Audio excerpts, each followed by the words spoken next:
You're listening to TLN Radio, a member of the Nation Network of Podcasts and delivered by DoorDash. What's up, everyone? Welcome to episode 15 of the Leafsnation Radio Podcast. We got the crew here, Nick, Kyle, Scott, myself, Caroline, and lots going on in the NHL right now. Obviously, updates are happening on the fly, but no secret here, guys. We'll get right into it.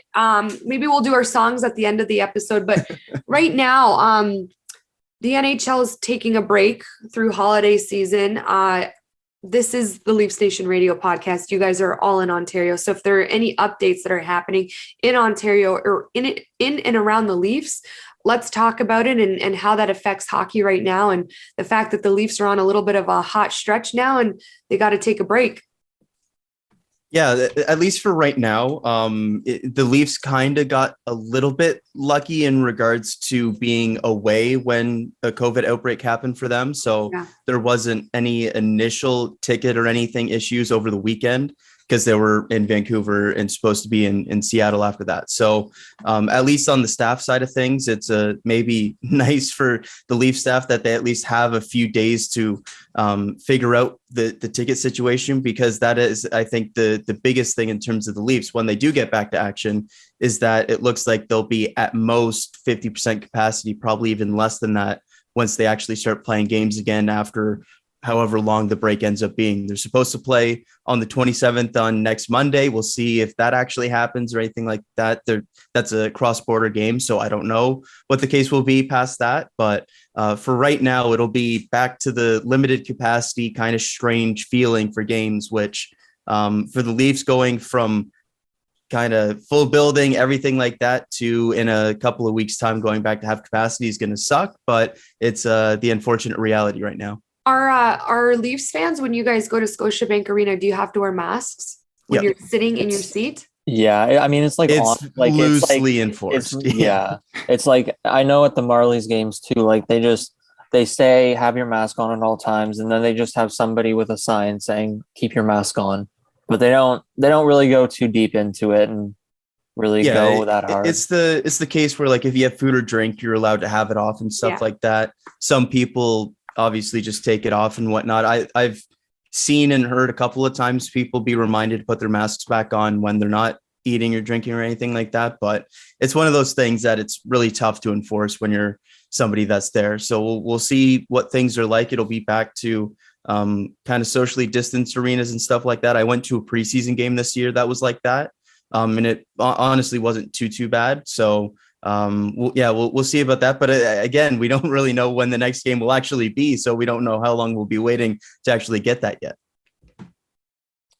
I want to say, like, it's going to be tough for the players. Like, I know for me and being at the Marlies, last season, I mean, it wasn't tough for me. I didn't really feel out of place because I played hockey before and I don't like beer league and stuff, and I don't have fans, but it's weird watching it when it's an empty building. And the last game that they had last Wednesday before the Marlies were shut down, it was empty. There was like close to 1,000, maybe not even that, people. And it sort of felt like we were going backwards again. And Were seems like we're doing that again. Were things enforced by then, Nick, or do you think people started to fear what was coming and that's why it was empty? I think it was a little bit of the fear, because that's sort of when I believe a day before, I don't remember when, but one of those days was when they canceled the morning skate. And there was, I believe, there was one player that had COVID and 4 that were out for precautionary reasons before the game. So the game was even up in the air at that point. And plus, like, the Marlies don't get, if it's a Wednesday night game and they don't really get as much people as, say, like a Saturday, Sunday afternoon game, because you're allowed to bring your kid. Well, you're allowed to bring your kids at any point, but like, it's more of a family event rather than a Wednesday night at 7:00 where the Leafs might play at some points, or it's just like when there's school, it's so difficult. But no, that game, it was it was up in the air. I actually had to reach out at like 4:00 before I left to see if it was even going to happen. And then I got there, found out that it was happening, and then went from there. And then as of Saturday, 10 players had COVID. And I reached out today to see whether or not they're going to be playing their Boxing Day game at Scotiabank Arena.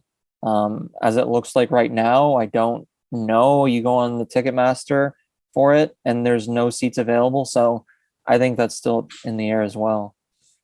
You guys let me know what you think. I'm a little surprised the World Juniors are happening this week.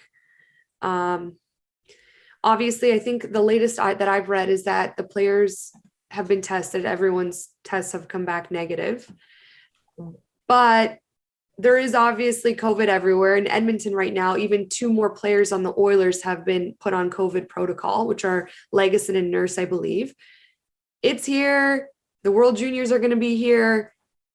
I'm just confused how everyone's going to be here, and then God forbid someone comes in contact with COVID, then it spreads, and then they go back to their country, maybe not even knowing, and then this is how it happens all over again.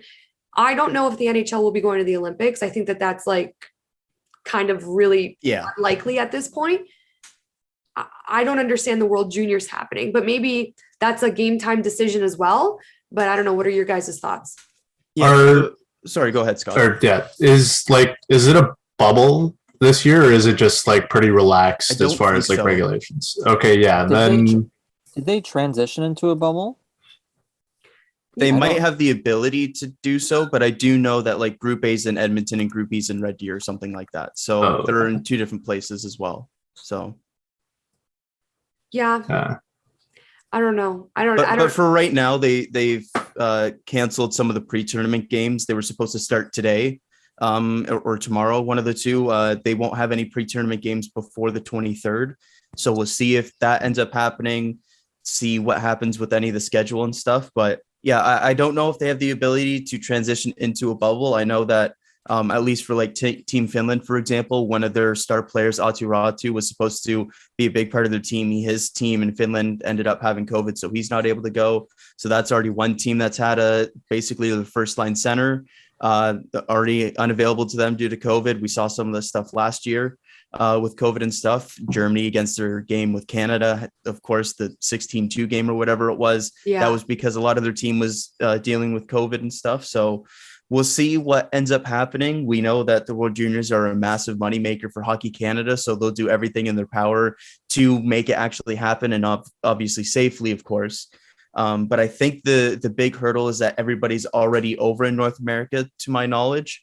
So that's the first big step. We'll see how things go from there. But yeah, the cross-border travel, international travel with COVID and stuff, and any positive tests could go bad really quickly. Well, that's the gray area, right? Like, right. Yes, Puljujärvi, the Oilers got on a plane to Seattle. When they landed in Seattle, Puljujärvi found out he had COVID. Then the next conversation was that Puljujärvi would have to quarantine in the US by himself and not come back to Edmonton until his quarantine's finished.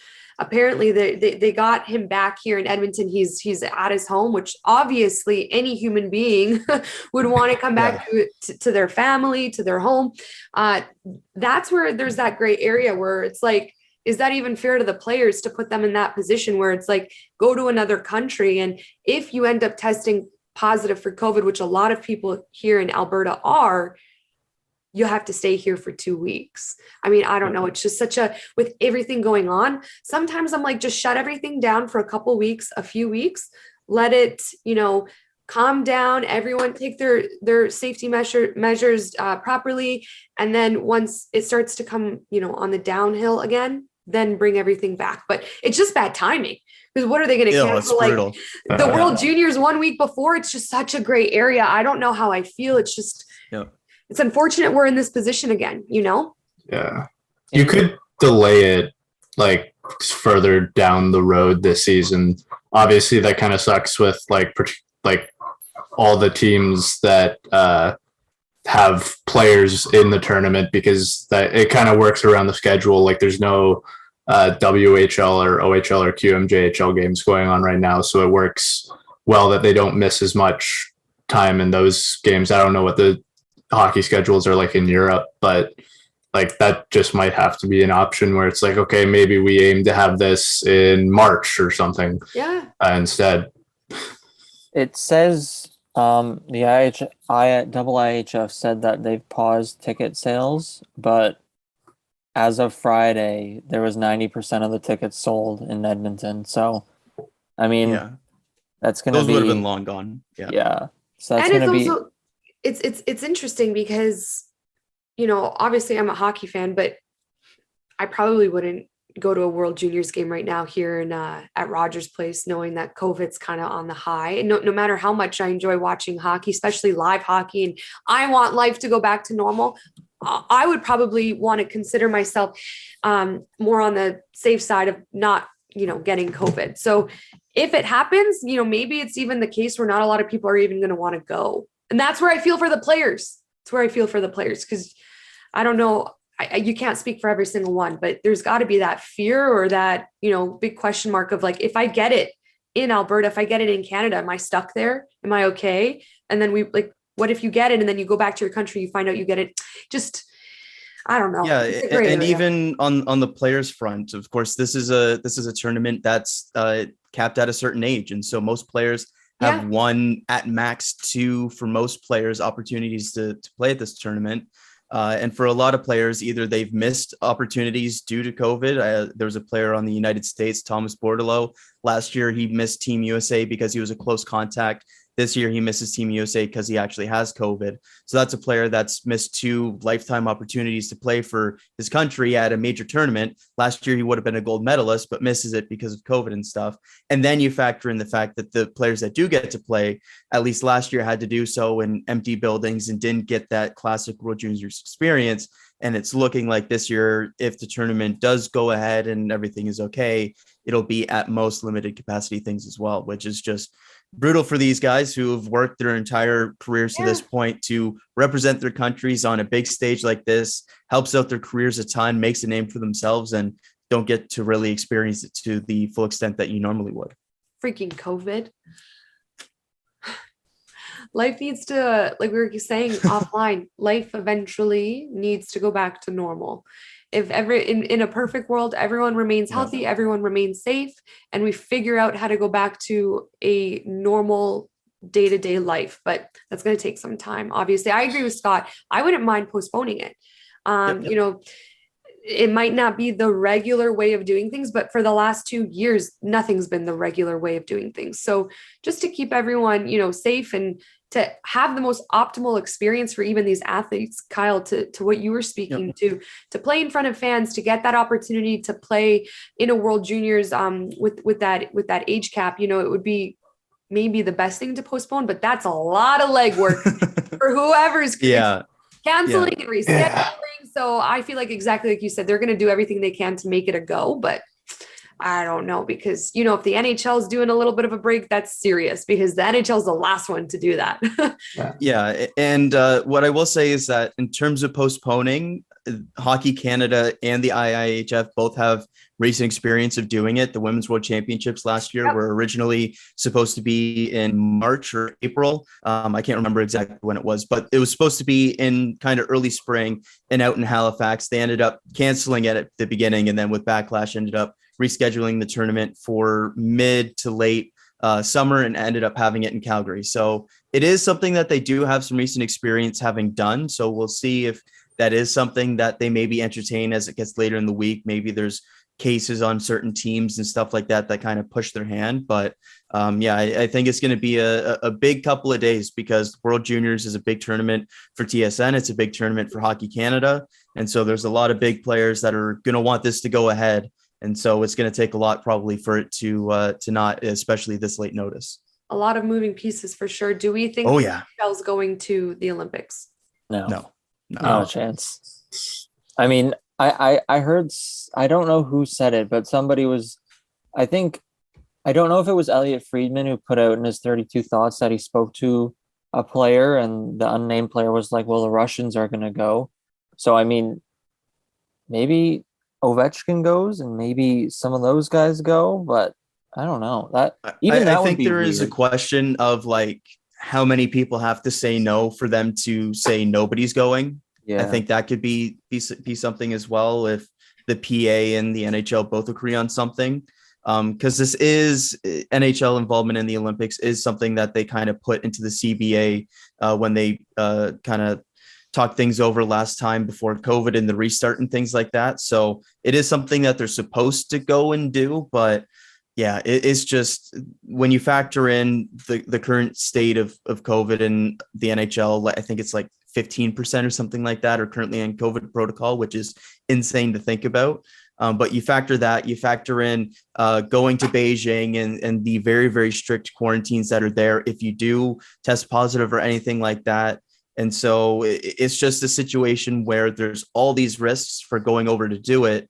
You understand that, again, kind of similar to the World Juniors, just even on a bigger scale. These are players that have worked their entire careers to have an opportunity to go and be Olympians. And for a lot of these players, it's only one or two opportunities. They've already missed one in 2018. And so you can understand why some people would want to go. I just think it's very, very unlikely at this point that the NHL allows anybody to go. Yeah, what are the protocols right now in Beijing? I think Connor was asked this the other day, McDavid. Isn't it like a few weeks that you'd have to quarantine? Yeah, and so Connor said something along the lines of he doesn't know how he feels about that yet, which then the media perceive that as a hard pass. So I think that there is some like real strict protocols in Beijing. Yeah, I can't remember specifically what it is, but it's basically like there's a certain quarantine if you're vaccinated and have symptoms, and then a different one if you're vaccinated and are asymptomatic.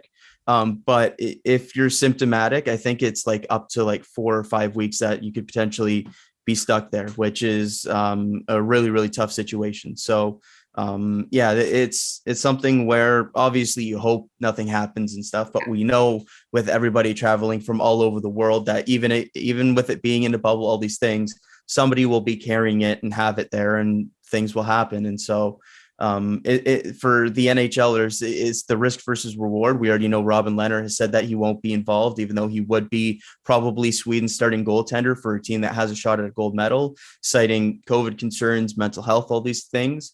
And you have to imagine that there's a ton of players that probably feel the same way. And we'll see what the final decision is. We'll see if rosters are initially named and then players are able to reject or things like that. But the clock is ticking. The Olympics start at the beginning of February, so they've got a little over a month here to figure out what the process is going to be. But for Canada, they've already pulled out of the Spangler Cup as well, so that's one international tournament that they've pulled out of. So we'll see how things go here.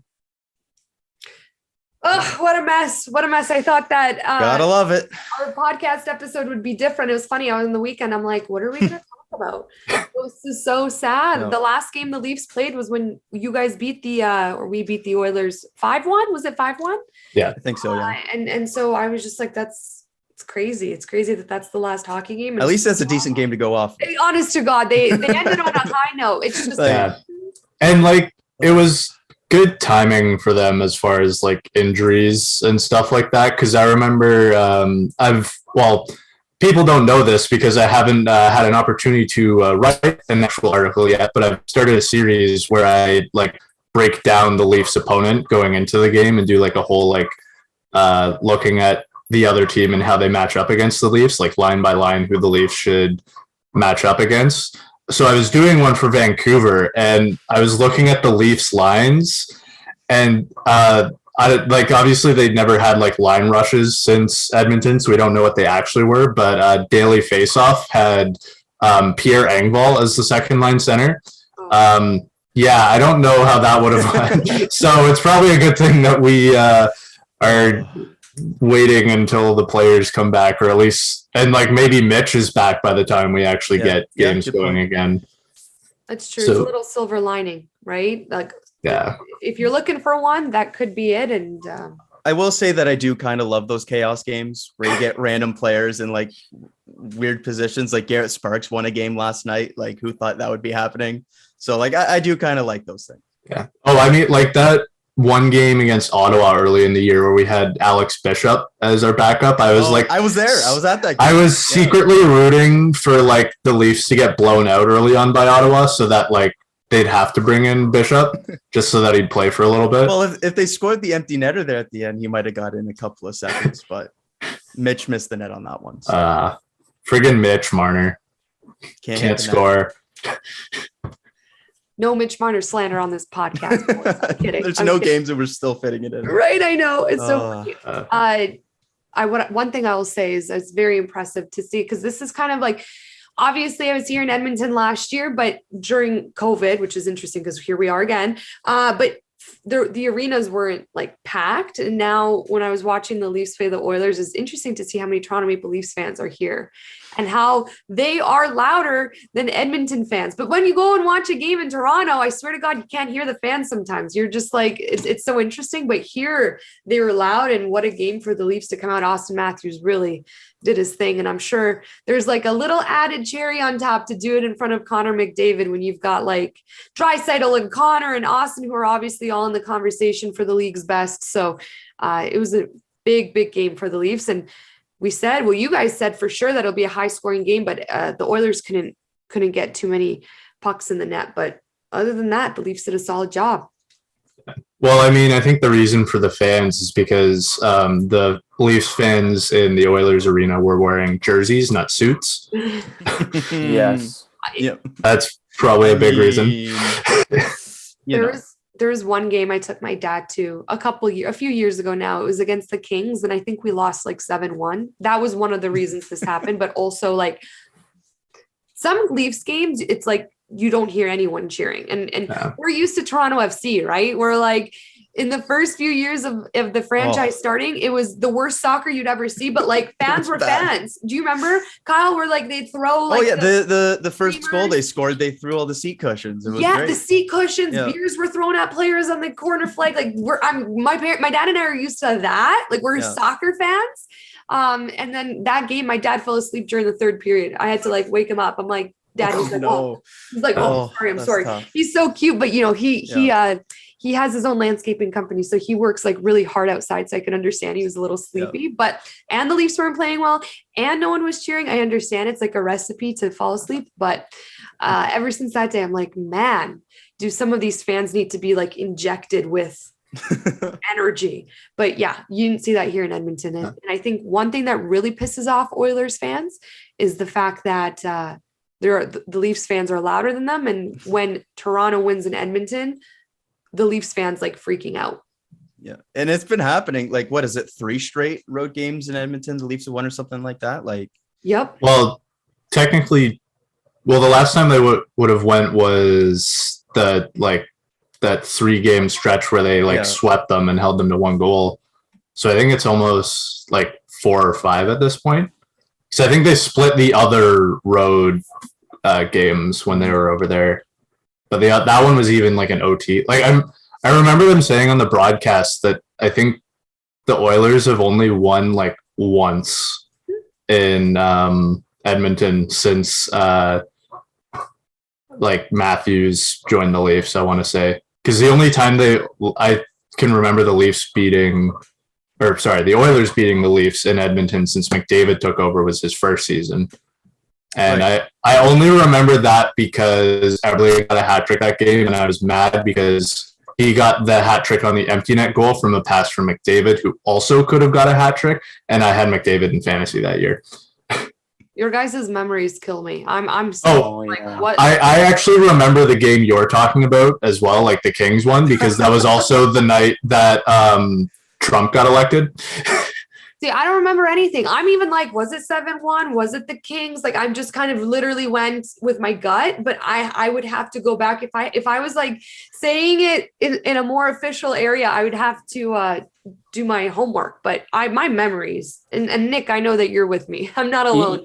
You guys are talking about the Oilers game. I don't remember it. It felt like it was like a month ago. It does feel like it was a long time. I was going to ask, like, is that the game where they threw a jersey on the ice? Yes. Yes. Yeah. I don't remember. Nylander dusted McDavid. I remember that now. Yeah. Oh my gosh, Nick, thank goodness. Because sometimes I worry about myself, but if I ever have one of those days, I'll just text you and be like, Do you remember this, or am I alone? No, I'll probably be with you. Sorry, go ahead. I was going to say, unfortunately, Justin Hull was not McDavid's daddy this game. Is there anything else you guys want to talk about? Anything you wrote this week? I know obviously the news is around COVID, the bulk of this podcast, which will obviously be shorter than other episodes, but anything else you guys want to mention?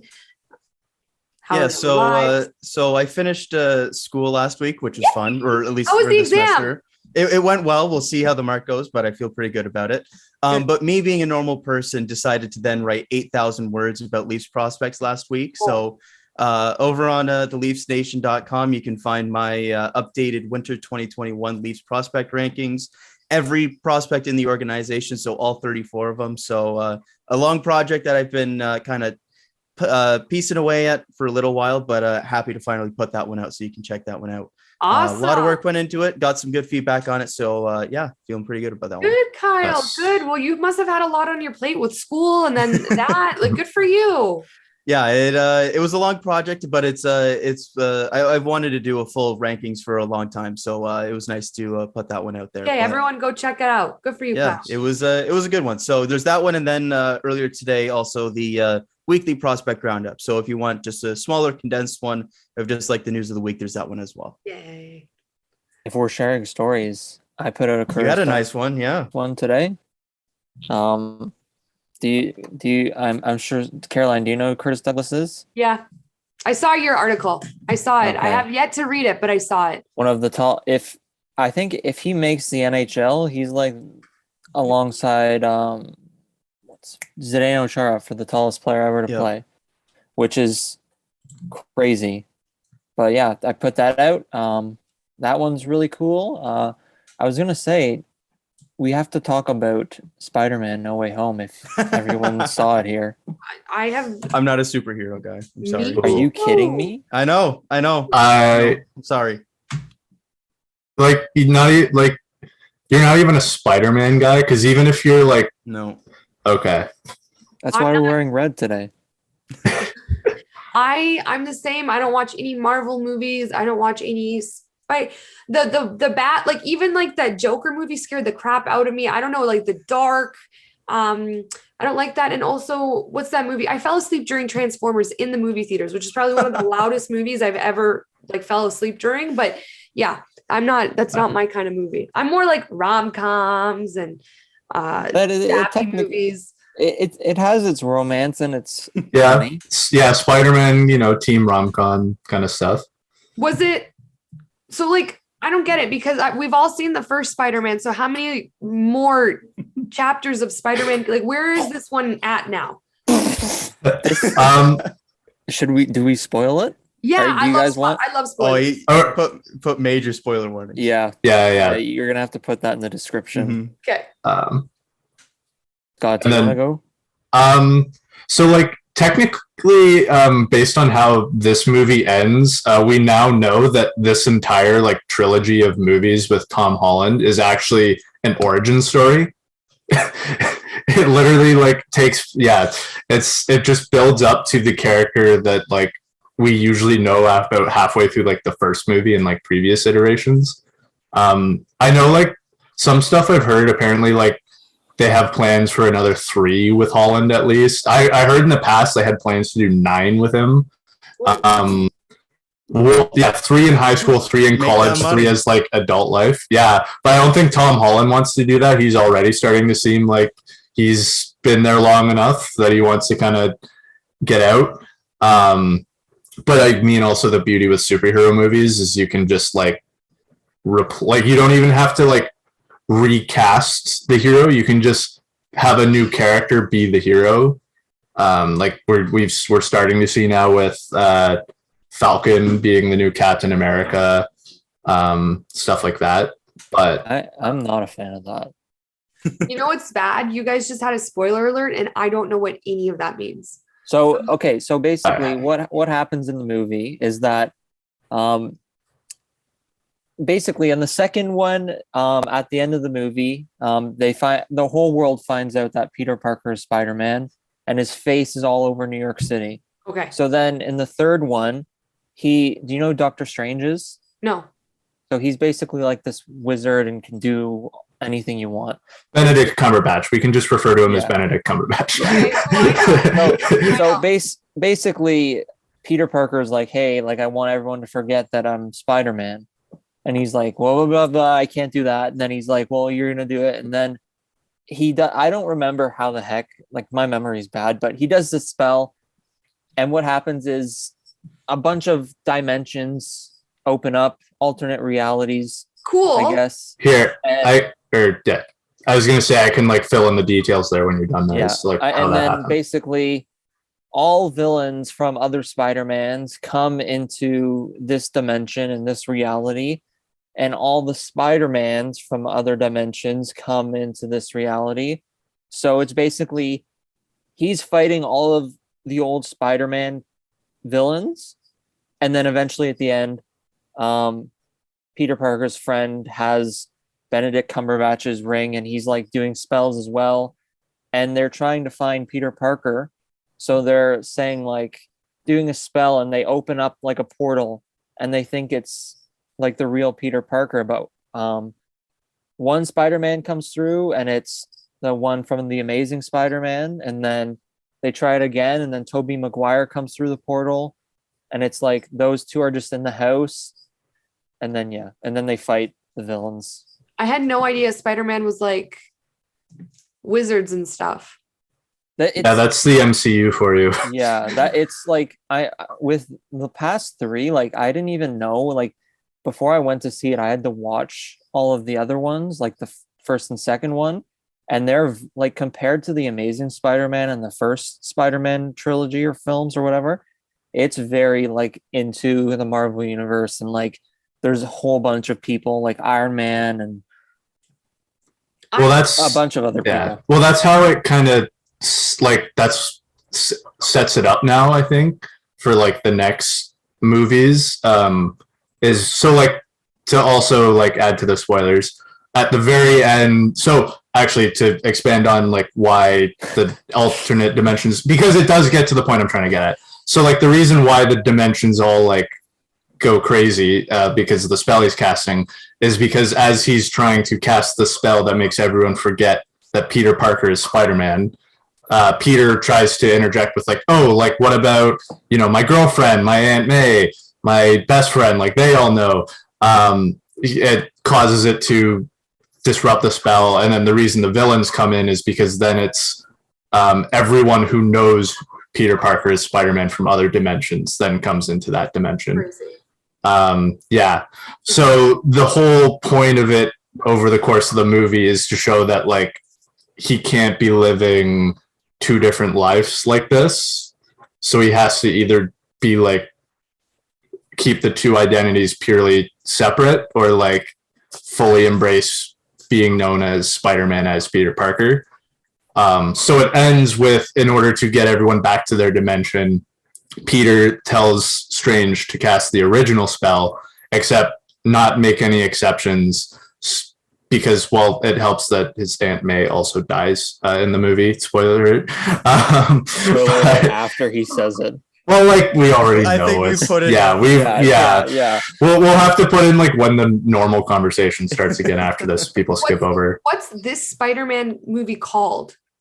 No Way Home. Man, No Way Home. I feel like I'm just gonna watch this one, and then I'm gonna give you guys my opinion on what I thought. Only watching this one. It'll be very confusing. Yeah, I marathon like all the Spider-Man movies. How many movies are there in total? There are now. Is it 10? 7. Hold on. 1, 2, 3, 4, 5, 6, 7, 8. This is why I stick to sports. 11. 11 Spider-Man movies. Because you have the original like 3 Tobey Maguire movies. Then you have the 2 with Andrew Garfield after that. Then you have the 3 with Tom Holland. You have the 2 Venom movies, which like also kind of are, they aren't Spider-Man specifically, but he's a Spider-Man villain / anti-hero. So like he sort of is tied into the universe, although it's very much a tease.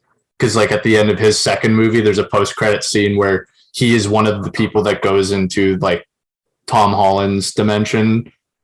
except then nothing happens with that. Like it just goes to another end credit scene at the end of No Way Home where he's just like chilling at a bar trying to catch up with what the hell is going on in this universe, because there's no.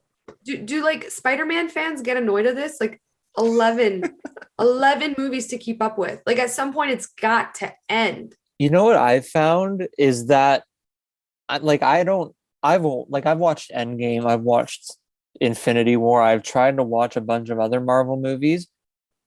What I've learned from the three that have like the three Tom Holland ones is even though you watch them all in order, there are still things that don't happen because you have to watch all the Marvel movies in order.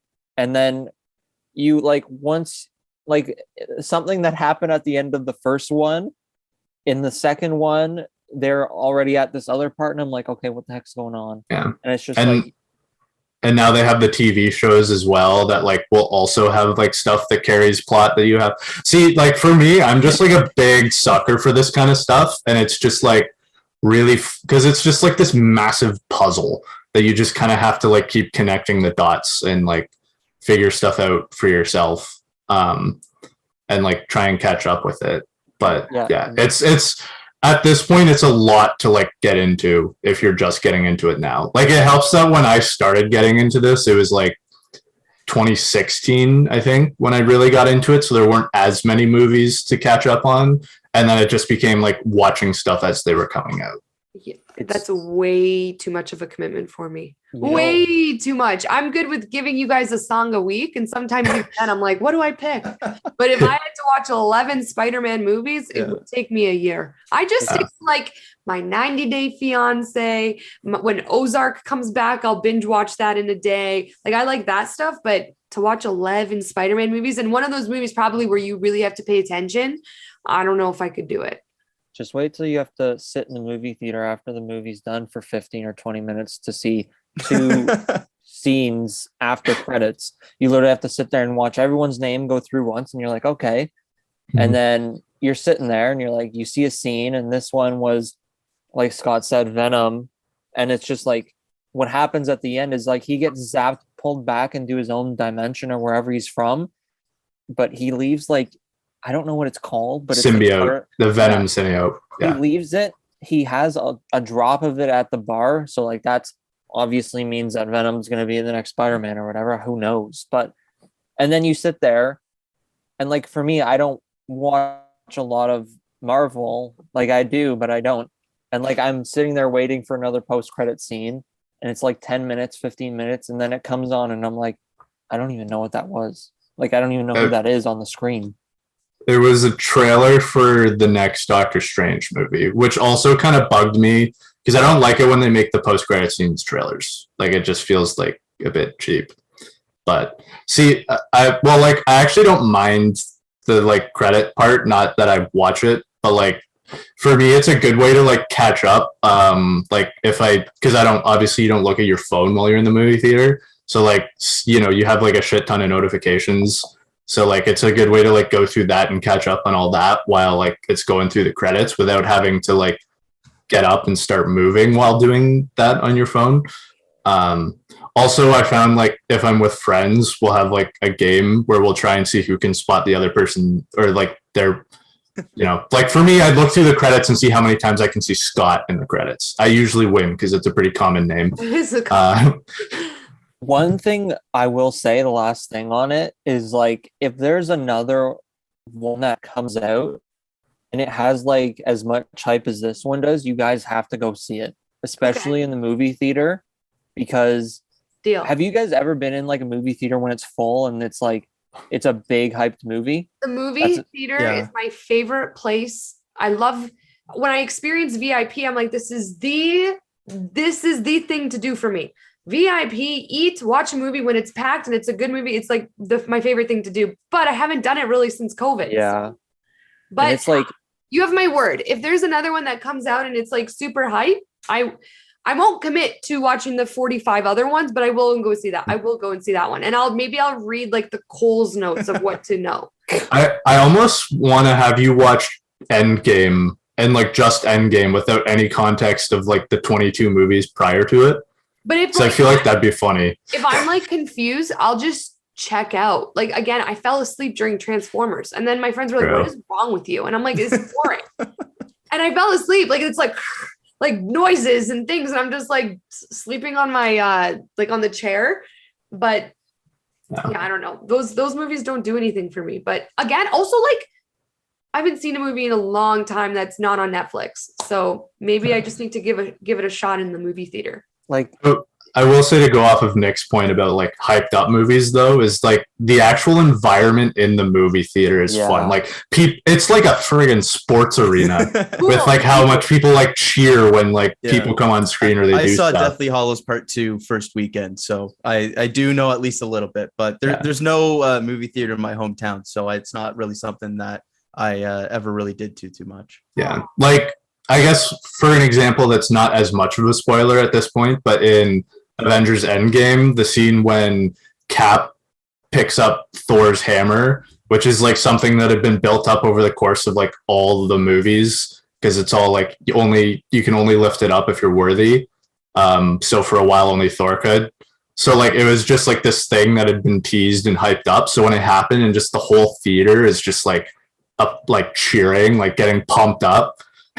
Like stuff like that. Like some people don't like cheering in movie theaters, which like is fair. You just want to go to watch the movie, but it's kind of cool at the same time because it's what you're feeling inside you as well. And just like the fact that everyone is like also experiencing that. Yeah. Well, for anyone listening, if you haven't seen the newest Spider-Man movie, we're sorry for spoiling it. And if you had a warning. You had a warning. Yeah, we did put quite a few just warnings. let us know what you think. And then right now, to wrap everything up, let's give our song of the week. I'll start. So Okay. This song came on yesterday. I was thinking of a song that I'd like to share this week, and I haven't heard this song in forever. It came on my shuffle, and it's Wonderwall by Oasis. And every single time that song comes on, I know I'm not alone. You can't help but belt that one out. It's so good. It's so catchy. And it's one of my favorite all-time songs. So my song this week's Wonderwall. Good pick. Nick right now is looking for a song. That's exactly what's happening. I'll go next here. I'll go with a small song here and give a little bit of love. I'll do Get It Back by Heaps. They opened up for the concert I went to a couple weeks ago now. Just like a nice, good vibes, fun, happy song. So I love listening to new music. Okay, I'm gonna check that one out as soon as we're off. Okay, I guess I'll go with Nick still searching. Since this is our last podcast before Christmas, I'll go with a Christmas song for this one. Not like my favorite is Last Christmas by Wham. But like I'll go with something a little bit different as my actual song choice. There's one I discovered a couple weeks ago, so it's like not one you hear on the radio a lot, so it's like you won't get sick of it by the end of Christmas, as I do with most Christmas music. I also just come from working at a grocery store where you listen to it on repeat for hours, and yeah, it gets insufferable. I'm sorry. To all the Christmas music lovers out there, you don't know my pain. But my song is one called My Favorite Day by Fickle Friends. So it's just like, it's a different, like it's a song I've never heard of before, or like it's a Christmas song that I've never heard of before, I guess is a better way to put it. It's not like a cover of a classic. It's like a whole new story, I guess. Okay. I can't wait to listen to that one too. So I was not going to pick a Christmas song until I forgot that Christmas is in 5 days. So I'm going to go with my favorite Christmas song. I think it's in, like, I don't know how many Rudolph the Red-Nosed Reindeer films there are. It's in one of them. There's Spider-Man. Yeah, probably. It's not in the one with the dentist. That's all I can say. But I'm sure you guys have heard it. It's called Wonderful Christmas Time by Paul McCartney. I just like it because it goes ding dong like 5 times, and then it makes me reminded of Joe Byron. Nice. But yeah, that's all I'm gonna say. I love it. I didn't mean to be rude by laughing there. It's just like I know how like universally hated that song is. I actually don't mind it either. Like I don't hear it enough that it bugs me, but like yeah, I know like a lot of people hate that song for some reason. Maybe Well, it's like Paul you guys said, McCartney. many Yeah. songs are overplayed. Maybe that's why. But Yeah. I think these are all solid. This is gonna be the best playlist ever made. That's all I'm gonna say. It's going to be so confusing by the end of the year. Yeah. I know you're gonna get like Yeah. some Christmas songs, some like emo, some rock, some Yeah. pop. I'm going to start like pulling into the deep cuts of like my really weird music Oh, just yeah. to really I'm here mess for with that. this playlist. I'm here for Please, that. I'd love that. Oh God. Yeah, if we're doing Christmas and emo, we got to get an "All I Want for Christmas Is You," the cover by My Chemical Romance. Just get everything all in one. I'd love that. I'd actually love that. Yeah. All right, guys, this has been episode 15 of the Leafsnation Radio Podcast. Obviously, not too much to cover, but right now, hoping everyone stays very healthy and very safe, especially around the holidays. And we are all wishing you the happiest of holidays. And we'll be back next week. What's next? I don't even know the day of the week. Every single day. 20 Monday. 27, so it's not a holiday. So maybe we'll have one day Yeah. of World Juniors. I don't know. Yeah, Maybe we'll see. have a Leaf game. Yeah, maybe. Yeah. Maybe. I think it'd be that night. It would If be it that. is, Yeah, it yeah, would be so- that. And maybe we can preview it. True. Yes. We can talk Something. about hockey. Line More A hockey. Matthews, maybe. Or we can just talk about what we all got for Christmas. True. Or it'll just be a Christmas special. Either way, That's we'll it. be back here next Monday. Thanks for listening, and we'll see you next time. Thanks for listening to TLN Radio, a member of the Nation Network of Podcasts and delivered by DoorDash. Make sure you hit the subscribe button and never miss an episode.